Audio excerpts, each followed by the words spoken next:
My brother-in-law convinced my sister I was dangerous to keep me from family events. The restraining order he filed backfired spectacularly. Everything started going sideways about 3 years ago when my sister married this guy who seemed normal at first.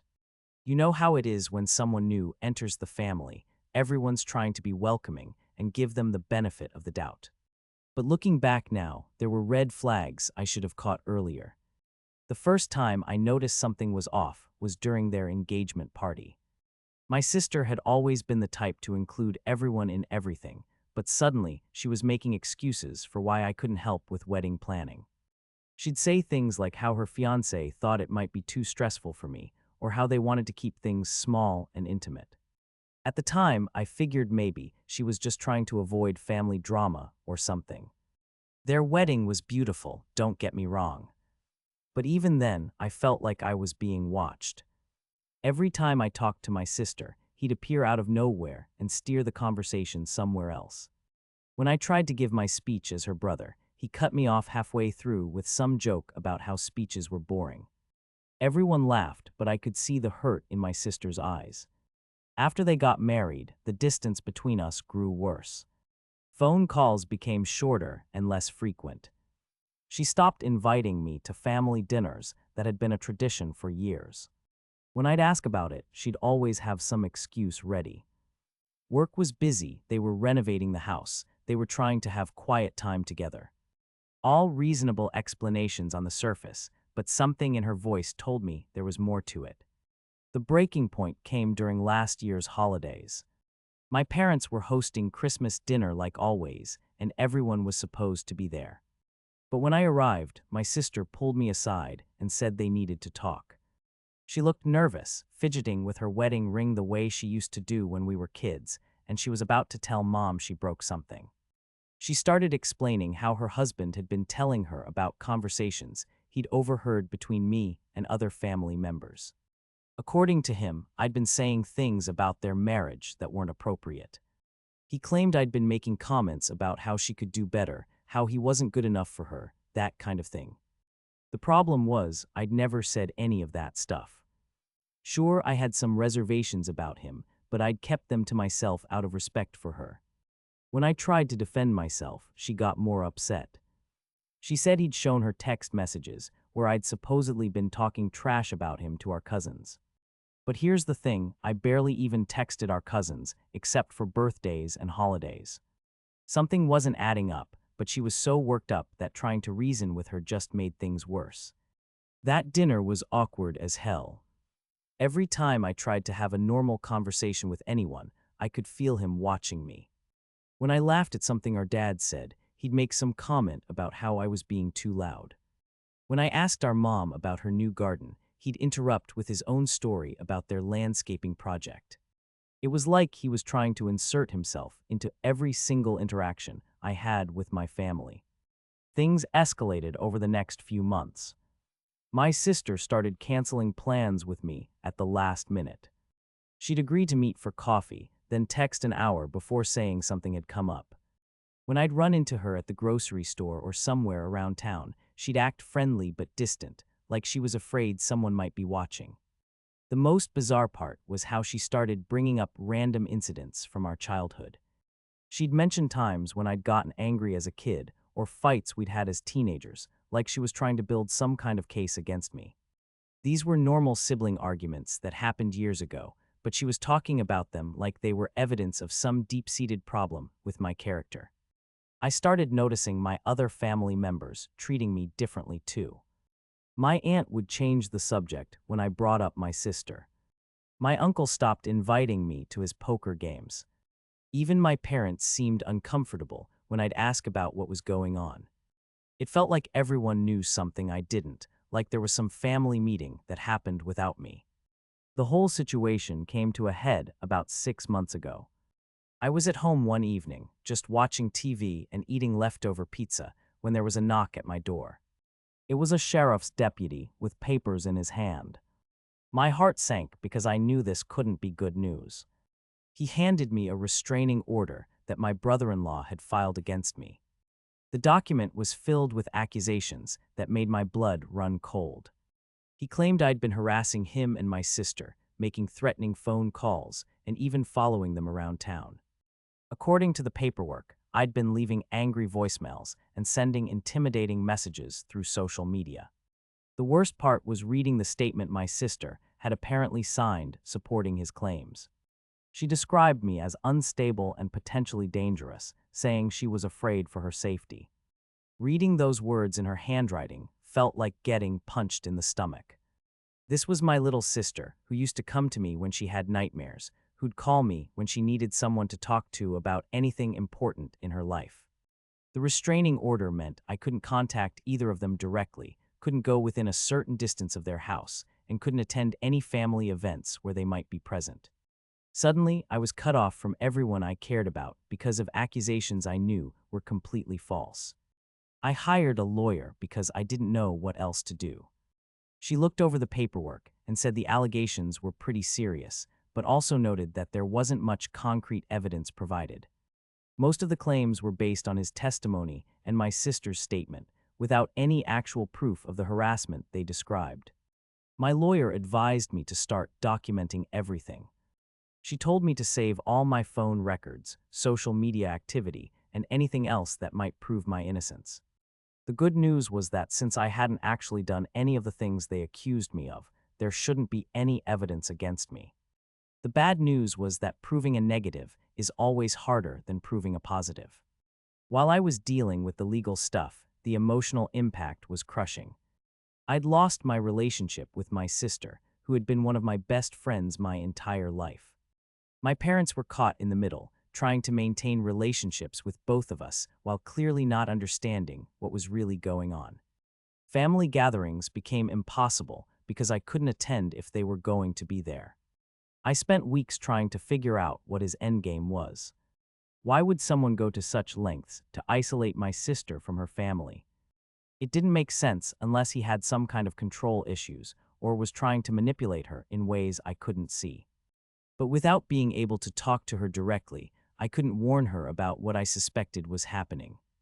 The first break in the case came when my cousin reached out to me privately. She'd been uncomfortable with the whole situation and decided to do some digging on her own. She'd always been the type to ask questions when things didn't add up, and something about my brother-in-law's story wasn't sitting right with her. She told me she'd been checking social media and noticed some inconsistencies in the timeline of events he'd described. Posts and photos that should have shown me doing the things he claimed I was doing instead showed me somewhere else entirely. She'd also talked to some mutual friends who confirmed that my behavior hadn't changed in any way that would suggest I was becoming unstable or dangerous. More importantly, she'd been paying attention to my sister's behavior and noticed that she seemed increasingly isolated and stressed. She'd stopped posting on social media as much, stopped attending events with friends, and generally seemed to be withdrawing from everyone except her husband. My cousin was starting to suspect that the restraining order was part of a larger pattern of controlling behavior. Around the same time, I started getting messages from other family members who were having second thoughts about the whole situation. My aunt mentioned that she'd tried to call my sister several times but kept getting her husband instead, who would explain that she was busy or not feeling well. My uncle said he'd invited them to a barbecue and was told they couldn't come because of scheduling conflicts, but then saw them at the same restaurant where he was having dinner that same evening. The real breakthrough came when my sister's best friend from college reached out to me. She'd been trying to maintain contact with my sister, but was getting frustrated with how difficult it had become. Every time she'd try to make plans, there would be some excuse or complication that prevented them from meeting up alone. She decided to do something risky and showed up at my sister's house unannounced one afternoon when she knew her husband would be at work. What she found there shocked her. My sister looked exhausted and seemed jumpy and nervous. When she asked about the restraining order, my sister's explanation was vague and inconsistent with what she'd been telling other people. But the most telling moment came when my sister's phone started ringing. She looked at it with this expression of panic and said she had to answer it immediately. It was her husband, and he was asking where she was, who she was with, and when she'd be home. She spent the entire call apologizing and explaining herself like she was a teenager who'd missed curfew. Her friend realized that something was seriously wrong with this marriage. After she left, she called me and told me everything she'd observed. She said my sister seemed afraid of her own husband and was clearly being controlled in ways that weren't healthy. She offered to help me figure out what was really going on and how to get my sister away from him. We started working together to document the pattern of controlling behavior. Her friend would try to visit my sister when possible and take note of anything unusual. I focused on gathering evidence that would contradict the claims in the restraining order. My lawyer was supportive of these efforts and helped us understand what kind of evidence would be most useful in court. The case against me started falling apart when we requested phone records and social media data. The threatening calls I'd allegedly made never happened according to the phone company records. The harassing messages on social media didn't exist because I'd barely been active on any platforms during the time period in question. The claims about following them around town couldn't be supported because my work schedule and other activities provided alibis for most of the dates mentioned. But we also uncovered something we hadn't expected. While investigating my brother-in-law's background, we found out that he'd filed similar restraining orders against people in previous relationships. His ex-girlfriend from several years ago had dealt with almost identical accusations, and there was a pattern of him using legal documents to isolate his partners from their support systems. This discovery was a game changer because it showed that his behavior wasn't specific to me or my family. He had a history of using manipulation and false accusations to control the people he was dating or married to. When we presented this information to my lawyer, she said it would be crucial evidence in getting the restraining order dismissed. The court hearing was scheduled for a month later, and I was nervous as hell. I'd never been involved in anything like this before, and the idea of having to defend myself against accusations from my own family was terrifying. But my lawyer was confident that we had enough evidence to prove the allegations were false. The day of the hearing, I arrived early and sat in the back of the courtroom trying to calm my nerves. When my sister and her husband walked in, I barely recognized her.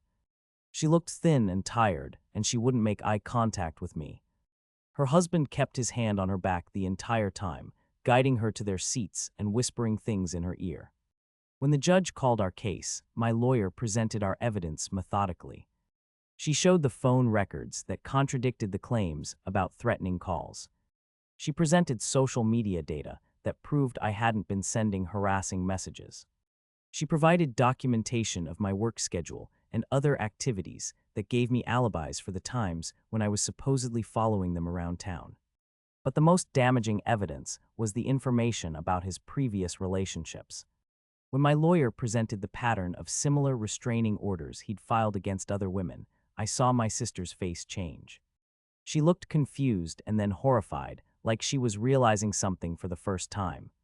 The judge asked my brother-in-law to respond to these allegations, and he started getting defensive and angry. He claimed that the previous restraining orders were completely different situations and had nothing to do with this case. But when the judge pressed him for specifics about the harassment I'd allegedly committed, his story started falling apart. He couldn't explain why there was no evidence of the phone calls or messages he'd described. He couldn't provide details about the times and locations where I'd supposedly been following them. When the judge asked him directly whether he had any physical evidence of the harassment, he admitted that he didn't. The judge dismissed the restraining order and actually seemed pretty irritated about the whole situation. She made some comments about how false accusations waste court resources and damage family relationships. She also noted that the pattern of similar claims in his past relationships was concerning and suggested that he might want to seek counseling to address his apparent issues with control and manipulation.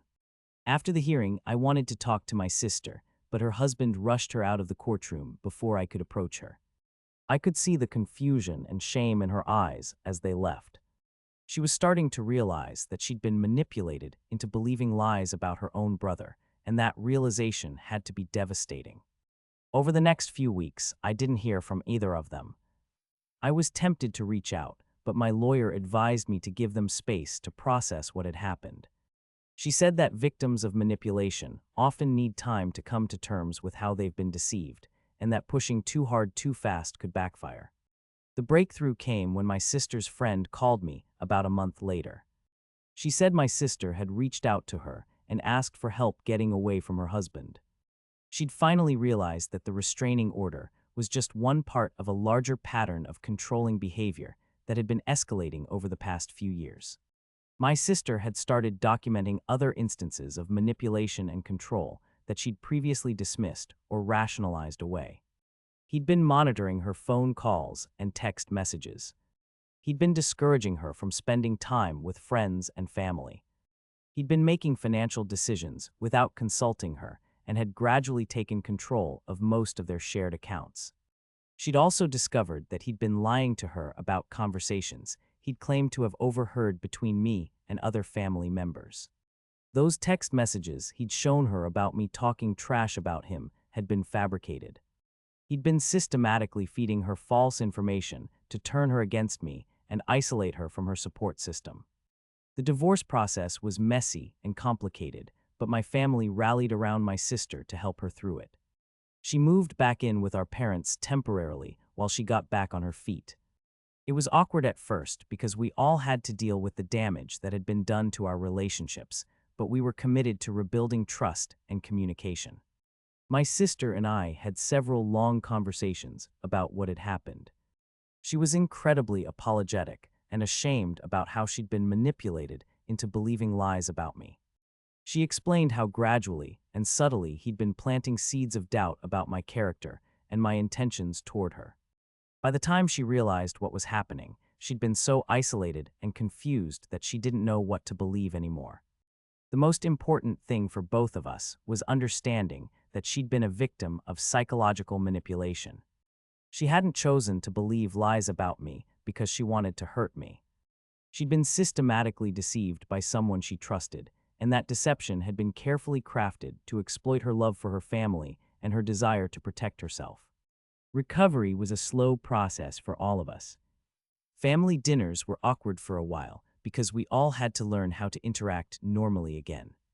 My sister was dealing with the trauma of realizing how completely she'd been manipulated, and the rest of us were working through our own feelings of confusion and anger about what had happened. But gradually, things started getting better. My sister started rebuilding her relationships with friends and family members. She began going out more, pursuing hobbies she'd abandoned, and generally reclaiming her independence. She also started learning about the warning signs of emotional abuse and manipulation so she could protect herself in future relationships. The legal aftermath was interesting too. My lawyer filed a motion to have the false restraining order officially declared frivolous, which would create a legal record of what had happened. She also suggested that my sister might want to consider filing charges for harassment or fraud, though my sister ultimately decided she just wanted to move on with her life. My brother-in-law, meanwhile, seemed to disappear from our lives completely. He moved out of state during the divorce proceedings, and we haven't heard from him since. According to my sister, he's already in another relationship, which makes us all worry about his new partner, but also confirms that his behavior wasn't specific to their marriage. The whole experience taught me a lot about how manipulation works and how easily relationships can be damaged by someone with bad intentions. It also showed me how important it is to trust your instincts when something feels wrong, even if you can't immediately explain why. Looking back, there were signs that he was trying to isolate my sister from the beginning, but they were subtle enough that we all missed them. I'm proud of how my family handled the situation once we understood what was really happening.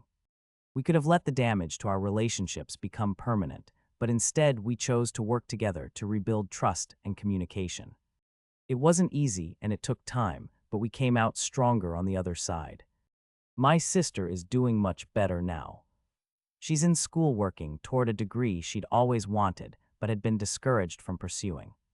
She's dating someone new who seems to respect her independence and her relationships with her family. Most importantly, she's learned to trust her own judgment again and to recognize the warning signs of controlling behavior. The restraining order that was supposed to keep me away from my family actually ended up bringing us closer together. It forced us to confront the manipulation that had been happening right under our noses, and it gave us the opportunity to rebuild our relationships on a foundation of honesty and mutual respect. Sometimes I think about what might have happened if we hadn't fought the restraining order, if we just accepted it and moved on. My sister might still be trapped in that controlling marriage, isolated from everyone who cared about her.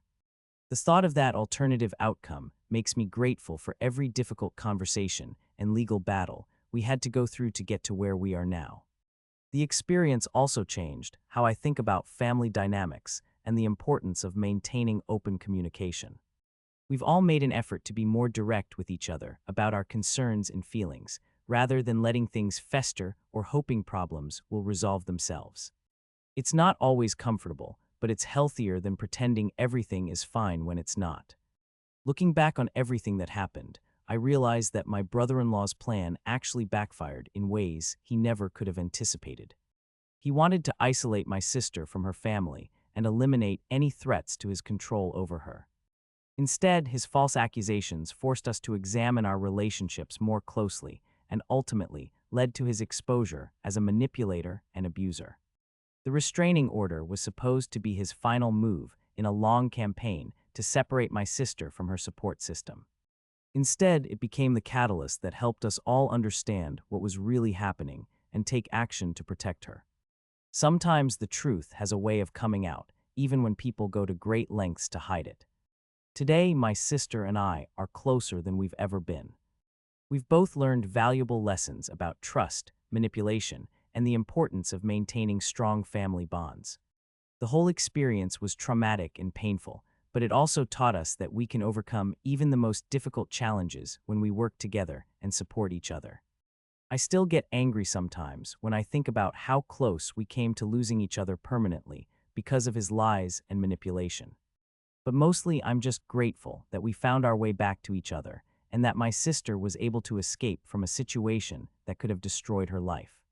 The restraining order that was meant to tear our family apart actually made us stronger, and for that I'm thankful.